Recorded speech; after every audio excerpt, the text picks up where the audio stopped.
예비 번호를 5번 내로 받았다 하면은 합격할 가능성도 좀 있습니다. 목포대는. 아니면 내년에도. 왜냐?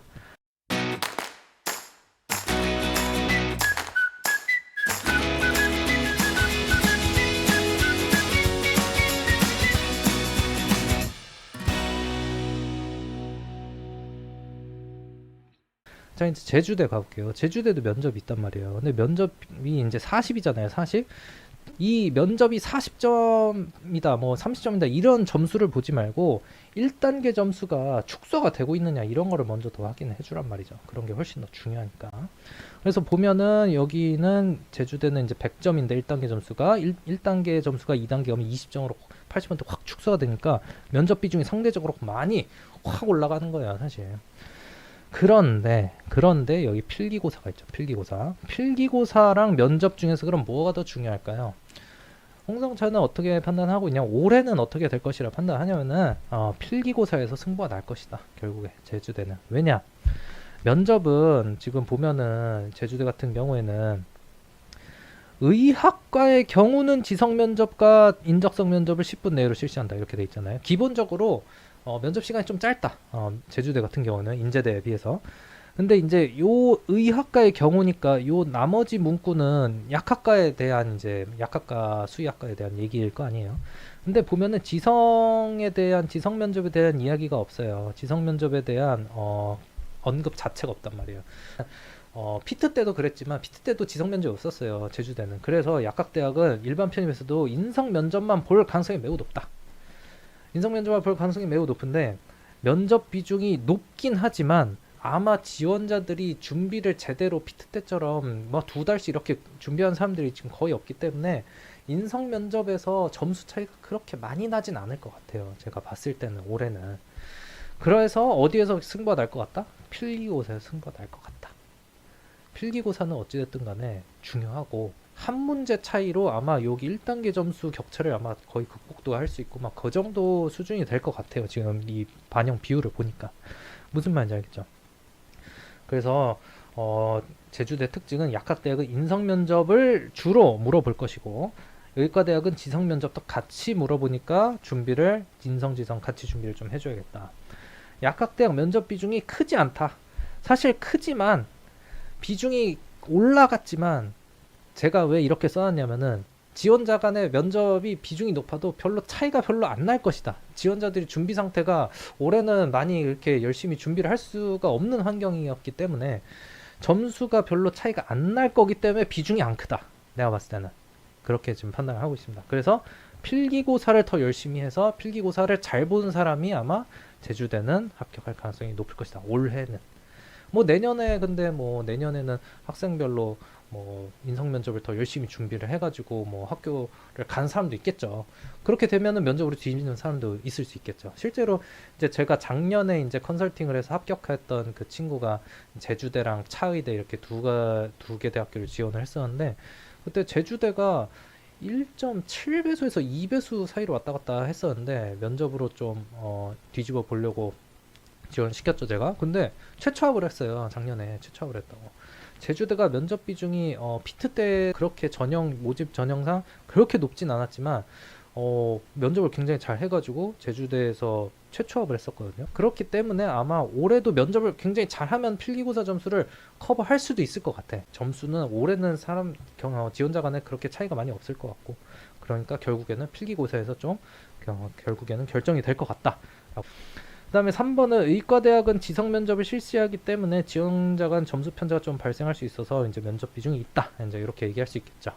왜냐면은 일단 1단계 그 점수가 20점으로 이제 80%확 축소가 되니까 면접 비중이 올라가 있는데 지성 면접을 이제 시행을 하다 보니까 지성 면접은 아까 얘기한 대로 문제를 아예 못 풀면은 뭐 점수를 받지를 못하니까 지성 면접을 잘하는 사람과 못하는 사람 그 격차 때문에 면접 점수가 차이가 나면서 필기고사 점수를 조금 뒤집을 수도 있는 그런 사례도 발생할 수 있기 때문에 의과대학은 면접 비중이 굉장히 높다, 이렇게 이제 판단할 수 있겠습니다. 동점자 이런 것도 굉장히 잘 봐야 돼요. 왜냐하면 동점자의 경우에 이 대학교에서 어떤 경우에 더 우선권을 줄 거냐 이런 거를 보면서 면접 비중을 더 높게 생각하는지, 필기고사 비중을 더 높게 생각하는지 이런 것도 알아볼 수가 있거든요. 그래서 제주대는 보면은 일단 보면은 필기고사 성적을 이제 가장 중요하게 여기고 있죠.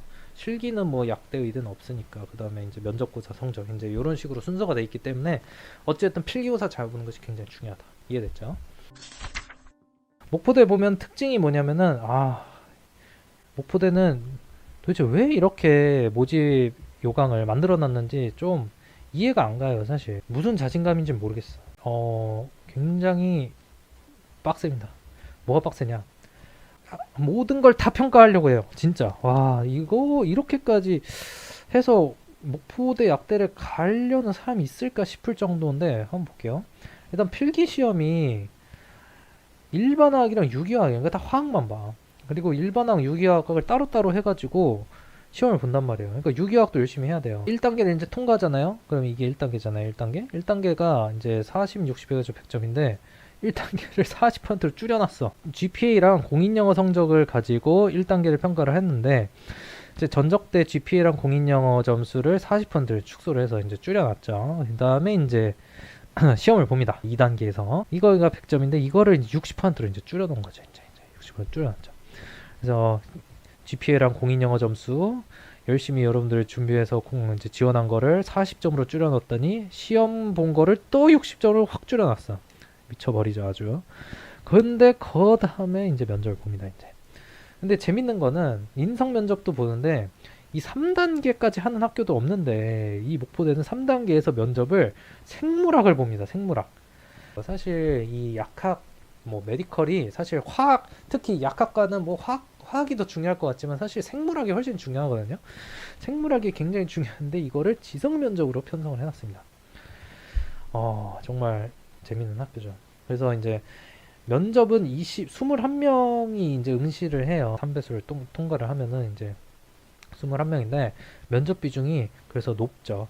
왜냐면은 사실 뭐 1단계 점수는 여기까지 오면서 두 번이 축소되면서 거의 뭐 GPA랑 공인영어 성적은 1단계 통과용이지 사실 여기 뒤에서는 거의 격차도 발생하지 않을 거고 거의 뭐 뒤에서 이제 필기고사 점수도 막 확 줄여놔가지고 뭐 필기고사 잘 열심히 봤으면은 뭐해 이제 생물학 이제 답변 지성 면접 생물학 못 풀면 끝나는 거예요. 한마디로 말하면은 10분 이내 면접.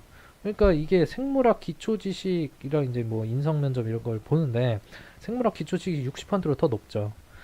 면접 시간도 20분, 평가 영역별 10분, 그러니까 인성 10분, 지성 10분 이렇게 보겠다는 얘기잖아요. 근데 인성은 그렇게 차이가 많이 안 날 가능성이 높으니까 결국에는 생물학 기초 지식이 이 전공 지식 면접에서 갈린다는 얘기인데 여러분 근데 이게 중요합니다.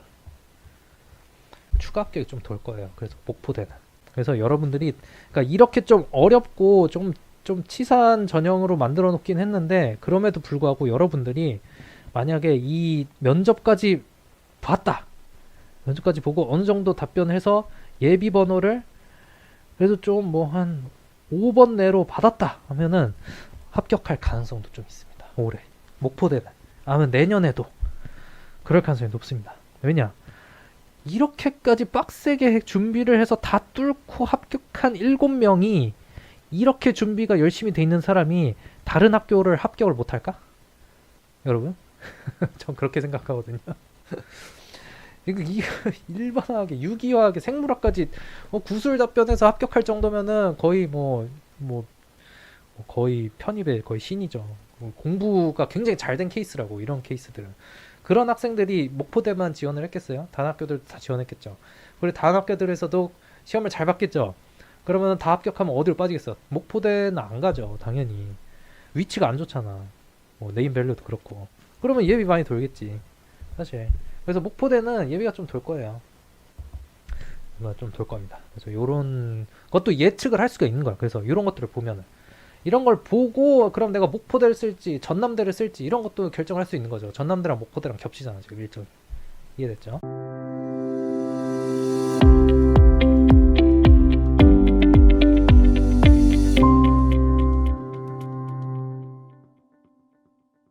그래서 36대 마지막으로 갈게요. 그래서 36대 보면은 특징이 1단계 점수는 필탁고사에서 결정이 될 거예요. 왜냐면은 공인영어 점수 이거 20점이 얼마 축소돼 있는 거냐면은 토익이 990인데 그걸 100점 만점을 환산한 다음에 다시 이걸 20점으로 만들어 놓은 거기 때문에 한 번, 두 번 축소해 놓은 거라서 고인영어 20점은 지원자 간의 차이가 별로 없어요. 실제로 토익 990 만점이랑 토익 900점인 사람이랑 점수 차이가 별로 안 난다고 실제로. 뭐 그러면은 그 점수 차 안 나는 거 다 어디서 극복할 수 있어? 필탁고사에서 한 문제만 더 맞아도 공인영어 점수는 다 극복이 될 거예요.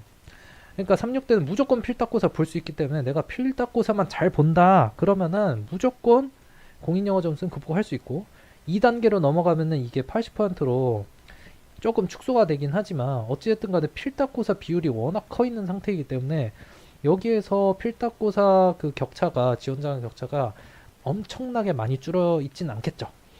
그래서 면접 비중 조금 올라가기는 하지만 필기고사에서 내가 격차를 많이 벌려놨다면은 면접에서 뒤집힐 가능성은 많이 없어.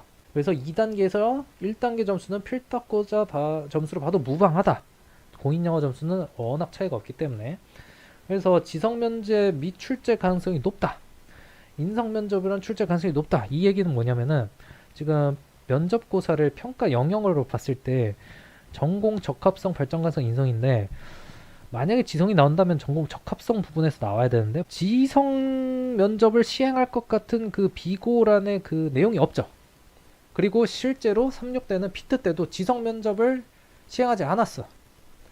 인성하고 시사만 물어봤거든요. 그래서 아마 올해도 면접은 인성과 시사 아니면 인성만 물어보든지 그렇게 될 가능성이 높습니다. 그래서 동점자 처리 기준도 면접고사 상위자가 이제 뽑힌다. 그래서 면접을 이제 잘 보는 사람이 이제 유리하다. 자소서가 없잖아요. 여기도 36대는 원래 자소서가 있었는데 자소서를 없앴어요. 일반 편입에서. 그런데 36대는 여러분들이 잘 알고 있다시피 그 SDA라고 알죠? 그 이 종교 재단이기 때문에 이 종교 재단의 그 출신자들을 어떻게든 어쨌든 뽑고 싶어 할 거예요. 알게 된다면. 그런데 재밌는 사실은 36대가 피트 때는 요 1단계에서 서류 평가가 있었어요. 자소서도 있고. 이제 제가 했던 컨설팅을 통해서 합격했던 그 학생 중에서 36대를 합격했던 학생들이 3명이 있었는데 3명 중에 1명은 자교 출신이었고 2명은 그 SDA 재단과 관련이 있는 학생이었어요. 그래서 제가 지원을 시켰어요. 어쨌든 서류 평가가 있고 자소서가 있으니까 그거를 알릴 수 있는 기회가 있잖아. 지금 일반 편입에서는 서류 평가랑 자소서가 없잖아요. 그러니까 내가 SDA 그 종교 재단 관련된 활동을 했다거나 그쪽 학교를 다녔다거나 뭐 그런 게 있다면은 면접에서 어찌됐든 간에 그거를 어필을 해주는 게 좋을 순 있을 것 같아. 그걸 어필해 준다면은 아무래도 면접 점수를 조금 더 잘 받을 가능성은 있는데 결국에는 필기고사를 잘 보는 사람이 최종 합격할 가능성이 높다. 36대는. 왜냐? 필기고사 비율이 80으로 매우 높기 때문에. 무슨 말인지 알겠죠? 좋았습니다. 네.